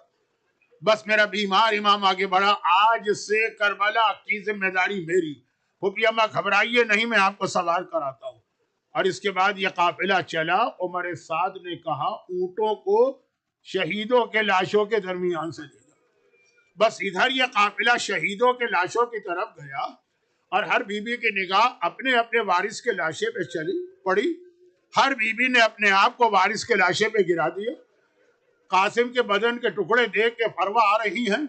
لیلا کے کلیجے میں برچی تو ہے، لیکن ایک مرتبہ اکبر کے کلیجے میں برچی ہے، لیلا جا رہی ہیں. کلثوم فرات کی جانب چلی، عباس میرا بھیا عباس. لیکن زینب کی توجہ سجاد کی طرف. زینب کی ذمہ داری سجاد کا پروٹیکشن ہے. کیا دیکھا؟ سجاد کا پورا چہرہ زرد ہو گیا، پورا جسم کانپ رہا اور ایسا لگ رہا ہے کہ سجاد مرنے والے. ارے میرے سجاد کی حالت کیوں ہوئی؟ کیا دیکھا؟ سجاد کی نگاہ میدان کے ایک گور و کفن لاشے پہ پڑی. جوان بیٹا بوڑھے بابا کا لاشا دیکھتا جا رہا ہے، پورا جسم کانپتا جا رہا. زینب کو یقین ہو گیا کہ اگر اٹینشن نہیں ہٹائی تو سجاد مر جائے گا. زینب نے بھتیجے کی توجہ لاش سے ہٹائی. کیسے ہٹائی؟ آواز نہیں دی. کبھی ایسا ہوتا ہے آدمی سنتا بھی نہیں ہے. زینب نے اپنے آپ کو چلتے اونٹ سے گرا دیا. پھوپھی کے گرنے کی آواز آئی. سجاد نے چونک کے دیکھا، پھوپھی اماں. توجہ ہٹ گئی.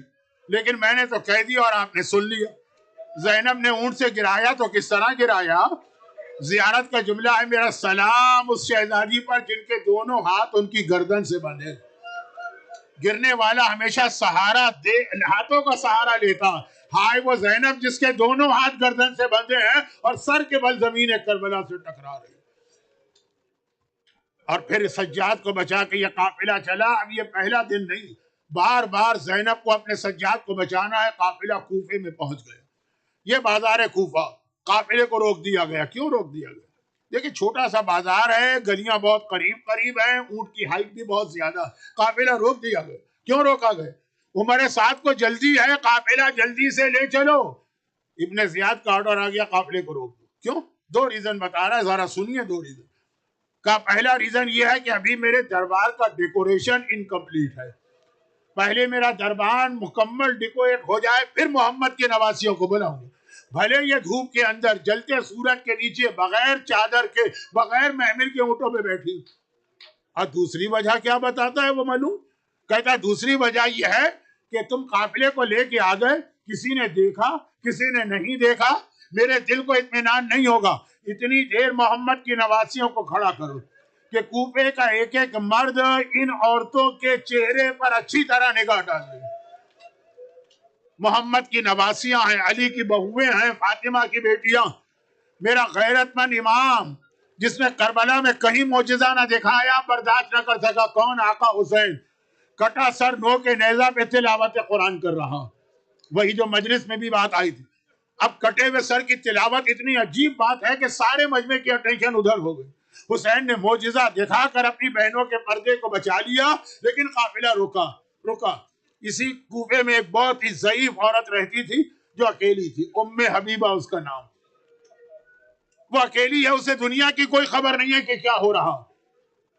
آج صبح اس کے کانوں میں حاکم کا اعلان آیا، سارے مرد نئے کپڑے پہن کے سڑکوں پہ کھڑے ہو کے عید منائیں گے اور ساری عورتیں تیار ہو کر مکان کی چھتوں پہ بیٹھ کے عید منائیں گی. حاکم کا حکم تھا، وہ بھی آ گئی. اس نے دیکھا میرے گھر کے قریب جو اونٹ رکھا ہے اس کے اندر کوئی ضعیف خاتون سر جھکائے بیٹھی ہیں اور ان کی گود میں ایک بہت ننھی سی بچی. بچی تو اس کو پتہ نہیں کون ہے، خاتون کون ہے پتہ نہیں، لیکن اتنا وہ دیکھ رہی ہے کہ بالکل میرے گھر کے قریب ہے. بچی کے رخسار پہ تماچوں کے نشان نظر آ رہے ہیں اور کانوں سے خون نظر آ رہا. لیکن اگلا جملہ ام حبیبہ تڑپ اٹھی.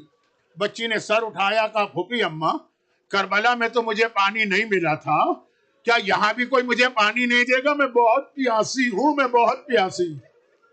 زینب تو کوئی جواب نہ دے سکی. ام حبیبہ کا دل تڑپ اٹھا.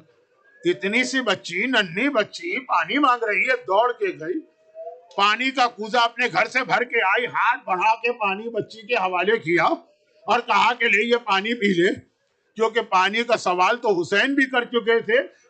بچی نے پانی لے لیا، ابھی پانی پینا چاہتی ہے کہ ام حبیبہ کا اگلا جملہ کان میں آیا، پانی ہٹا دیا ہونٹوں سے، پیا نہیں. پیا نہیں. کیا جملہ تھا؟ کہا اے بچی جب تو پانی پی لے تو میرے حق میں 2 دعائیں کرنا، کیونکہ میں نے سنا ہے خدا تم جیسے یتیموں اور قیدیوں کی دعا بہت جلد قبول کیا کرتا.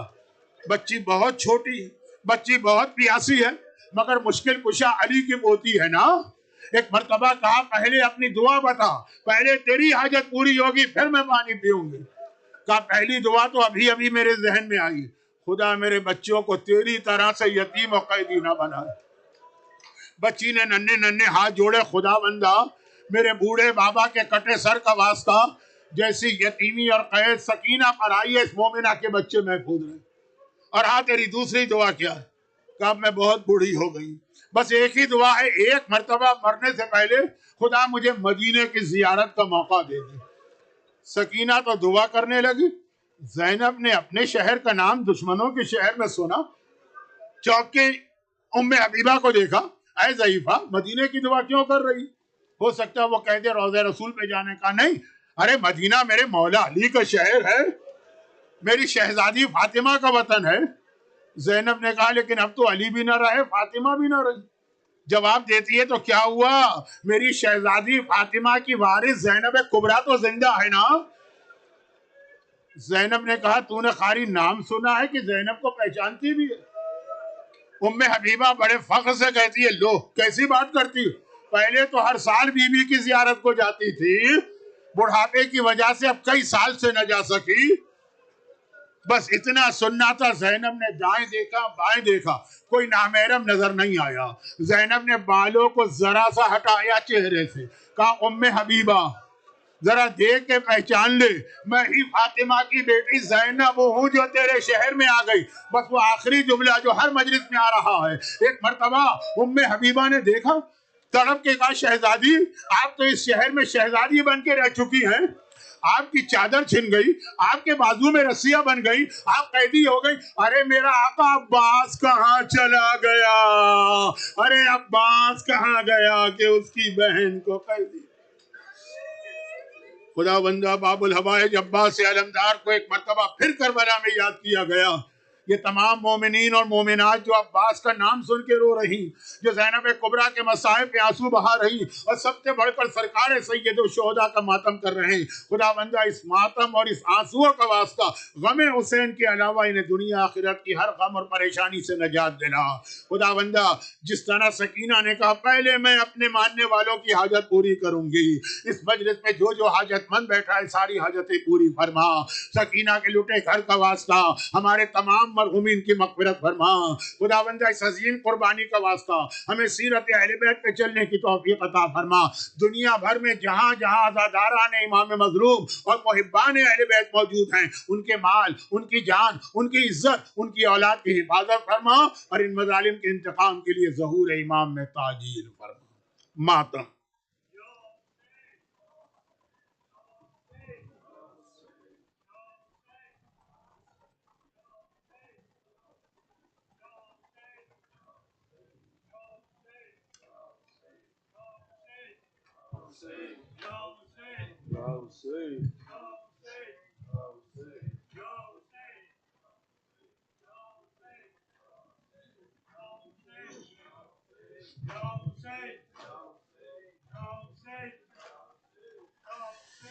بن کرتا ہوا خاک اڑاتا ہوا تشنہ لب بیردار لو چلا قافلہ بن کرتا ہوا خاک اڑاتا ہوا تشنہ لب بیردار لو چلا قافلہ بن کر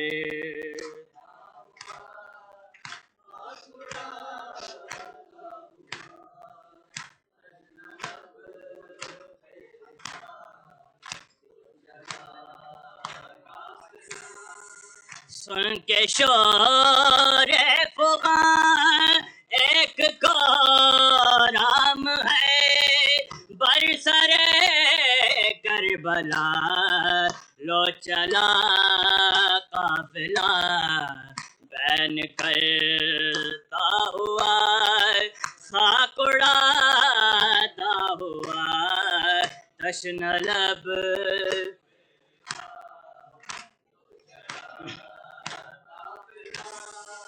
رسم پیدا کری جس کے گھر سے چلی شہزادی وہی بیردہ ہو گئی مر نہ جائے کہیں غم سے بیتے علی ہائے اب ہوگا کیا لو چلا قافلہ بین کر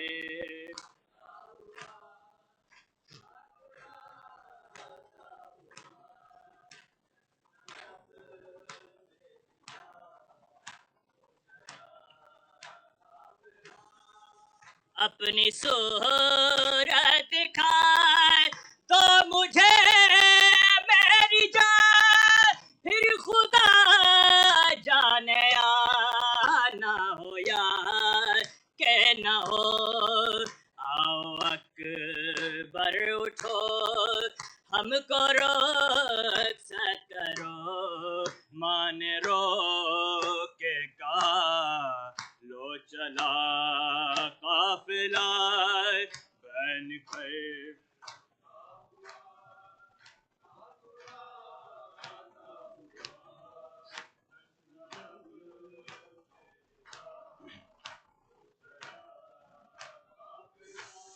ثانیہ فاطمہ بنت شیر خدا کیسے بازار میں جائے گی بیردار کیسے طے ہوگا وہ شام کا راستہ رو رہی ہے فضا لو چلا قافلہ بین کر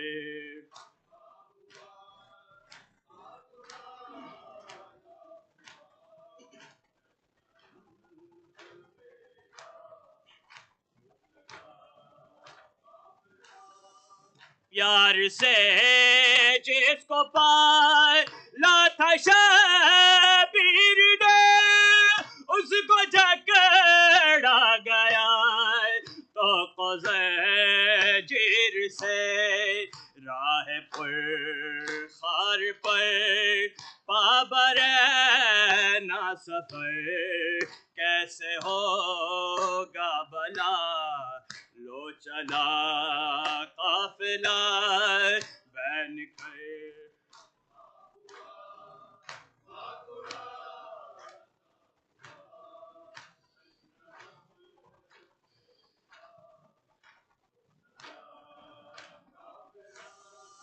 چار جانب سے یہ آ رہی ہے صدا الوداع الوداع الوداع الوداع اپنے پیاروں کے لاشوں سے ہو کہ جدا خون روتا ہوا لو چلا قافلہ بین کر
Testing, testing.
Testing.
Brother Hashir, Brother Hashir,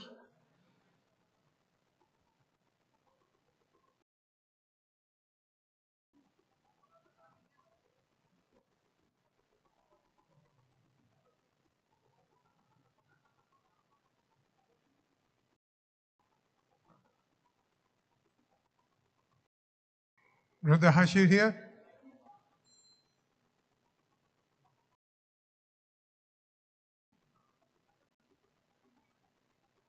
محمد وآل محمد صلوات.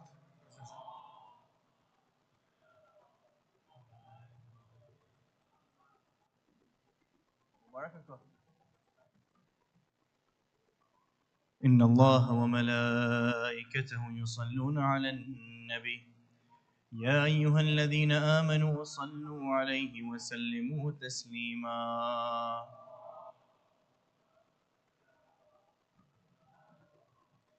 سبحان الله والحمد لله ولا إله إلا الله والله أكبر ولله الحمد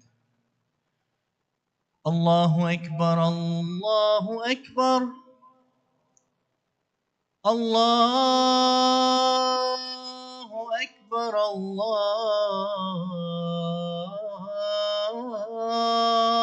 أكبر أشهد أن لا إله إلا الله الله أشهد أن لا إله إلا الله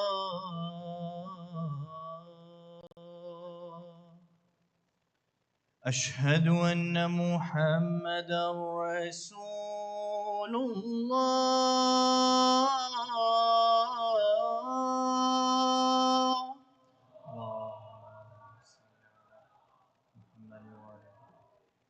أشهد أن محمدا رسول الله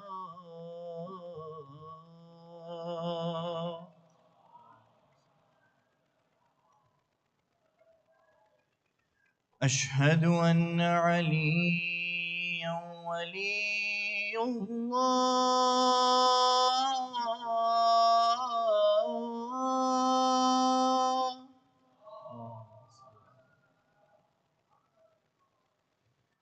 أشهد أن عليا حجة الله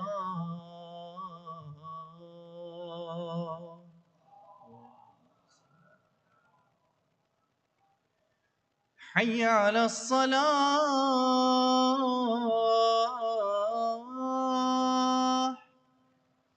حي على الصلاة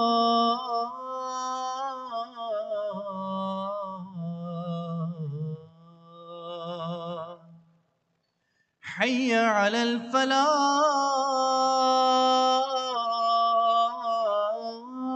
الفلاح حي على الفلاح